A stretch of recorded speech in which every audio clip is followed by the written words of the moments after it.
Are you a rule follower or a rule breaker? See, now that we've got all these extra rules from the government around COVID, the rule of 6, for example, a lot of people are complaining about the fact that it impinges on their personal freedom. In the States in particular, churches are bucking the trend and going against government advice and still seeking to meet in their normal way. And it leaves that question, do we follow the rules or do we break them? So we're going to talk about what would Jesus do in that situation.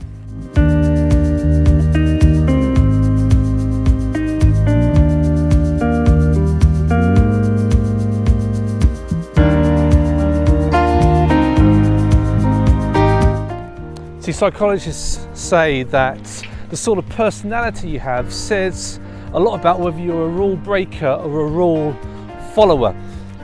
I mean, if you see a sign that says keep off the grass, do you ignore it or do you definitely not go on the grass? A lot of it just depends on the type of person that you are. You see, I think Jesus was a bit of a rule breaker, but maybe for different reasons to why we break the rules.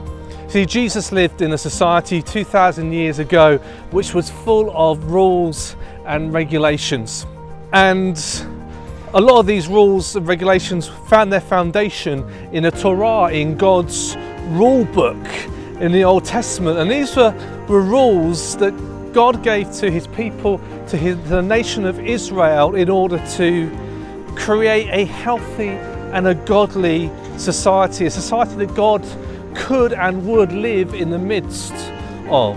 But by the time we get to Jesus' days, these rules have massively grown. There are hundreds of rules about every aspect of life. It was almost as if they were ring fencing the rules that God gave them, just so that they came nowhere near breaking them.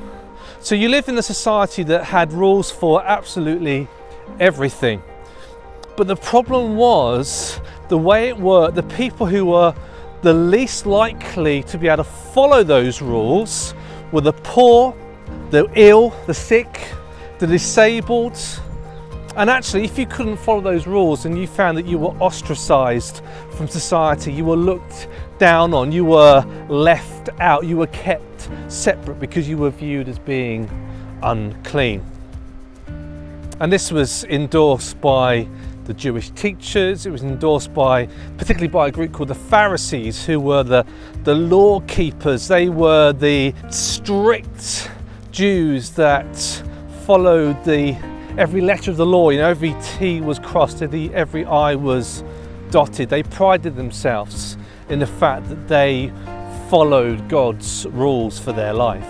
But then Jesus came along and he reveals something about his way of life in these words from Matthew chapter 11, verses 28 to 30. Come to me, all who are weary and burdened, and I will give you rest. Take my yoke upon you and learn from me, for I am gentle and humble in heart, and you will find rest for your souls. For my yoke is easy and my burden is light. See, when Jesus was talking about his yoke, he was talking about his teachings as a rabbi, as a teacher. He was talking about his rules and his regulations. But unlike the rules and regulations of the rest of society, he was saying, I don't want to put an unnecessary burden on you.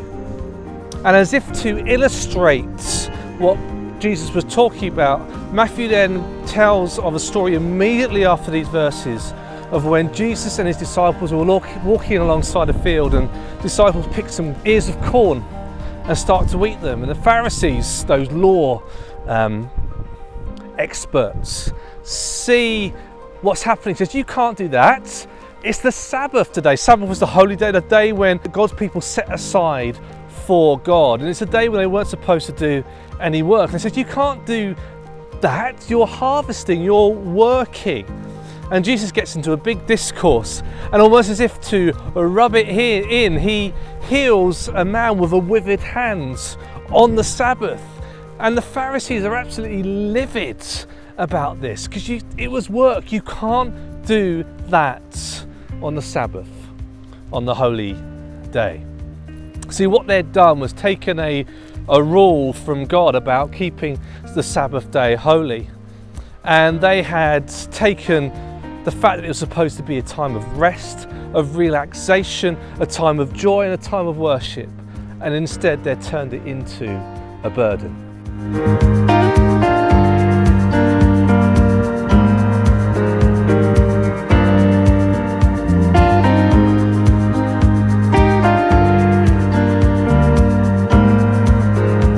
See, Jesus was a rule breaker, not because he was trying to protect his own personal individual freedoms. He didn't do it just to annoy people. He did it because he saw rules that were causing the least and the lost to be left out, to be rejected in society.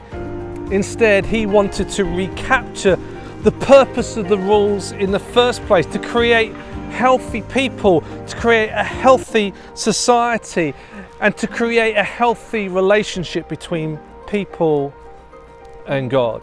And that's often a different reason to why we break rules. We break rules for selfish reasons. We break rules because we want to do what we want to do. Jesus broke rules because he wanted people to live as God intended. He saw the problems in society and shone a light on them. So ask yourself, why do you want to break the rules? Is it for others or is it just for yourself?